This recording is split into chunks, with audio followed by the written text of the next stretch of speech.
சமீபத்துல பாடகி சின்மய் சமூக அக்கறை தொடர்பான நிறைய விஷயங்களை பதிவிட தயக்கமே இல்லாம நேராவும் தன்னோட கருத்து என்னவோ அதை பதிவிடுவாங்க. எப்பவும் முன்னிலையில இந்த கருத்துக்களை பதிவிடுறதுல அவங்க தான் இருக்காங்க. மீட்டு விவகாரத்துல இருந்து பெண்கள் மீதான அநீதி வரைக்கும் பல பிரச்சனைகள்ல வெளிப்படையா பேசி நிறைய விஷயங்களை வெளிப்படையா சொல்லுவாங்க. கடந்த மாதம் கேரளாவில நடந்த பேருந்து சம்பவம் இன்னுமே மக்களோட நினைவுல இருந்து மறையலன்னு சொல்லலாம். கூட்ட நெரிசல்ல தன்னை பாலியல் ரீதியா தொந்தரவு செய்ததா ஒரு பெண் வெளியிட்ட வீடியோ வைரலாச்சு. அந்த வீடியோ வெளியான சில நாட்கள்ல குற்றம் சாட்டப்பட்ட தீபக் தற்கொலை செய்து கொண்ட சம்பவம் பரபரப்பை ஏற்படுத்தி இருந்துச்சு. தீபக்கோட அம்மா அளித்த புகார் மேல அந்த பெண் மீது வழக்கு பதிவு செய்து கைதும் பண்ணாங்க. இந்த விவகாரம் பெண்கள் பாதுகாப்பு, பொய்யான குற்றச்சாட்டு, சமூக வலைதள பிரபலம் அப்படின்னு 3 கோணங்கள்ல தீவிரமா பேசப்பட்டுச்சு. இந்த சூழல்ல இந்த சம்பவத்தை பரிதாபங்கள் சேனல்ல பாத்தீங்கன்னா கோபி காமெடியா ஒரு வீடியோ வெளியிட்டது டான்ஸ் ஆடி வெடிக்குது, தங்கமே படிச்சு கொஞ்சம் சாப்பிடுவியாமான்னு ஒரு சர்ச்சையை கிளப்பியது. யாருக்கு அனுதாபம், யாருக்கு நீதி அப்படிங்கிற விவாதம்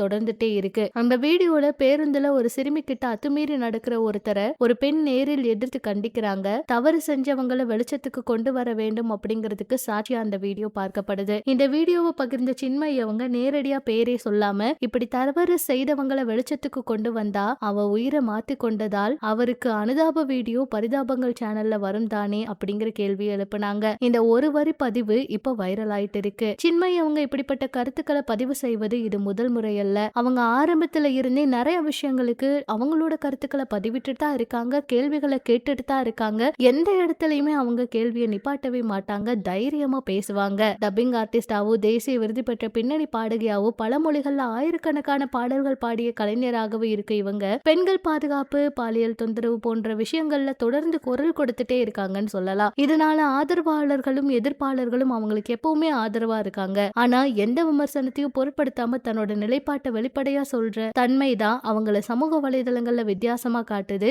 இப்ப அவங்க போட்டிருக்க இந்த பதிவு மீண்டும் ஒரு விவாதத்துக்கு ஆளாயிருக்குன்னு கூட சொல்லலாம். சின்மய் அவங்க எல்லா இடங்கள்லயுமே நிறைய விஷயங்களுக்கு குரல் கொடுத்து பேசியிருக்காங்க. நிறைய பேர் அவங்களுக்கு எதிர்ப்பு தெரிவிச்சுதான் கருத்துக்களை பதிவிடுவாங்க. ஆனா இதுவரைக்கும் எந்த இடத்துலயுமே அவங்க பயந்ததில்ல. அவங்களோட கருத்தை ரொம்ப தைரியமா கேட்பாங்க. அதுதான் நிறைய பேருக்கு பிடிச்சதாவும் இருந்துச்சு. பழையபடி அவங்கள மறுபடியும் பாடல் எல்லாம் பாடணும், இந்த குரலை மிஸ் பண்ண கூடாதுன்னு ரசிகர்கள் எல்லாம் கேட்டதை தொடர்ந்து இப்போ ஒரு சில பாடல்களும் பாடிட்டு இருக்காங்க. இது பற்றி உங்களோட கருத்துக்களை சொல்லுங்க.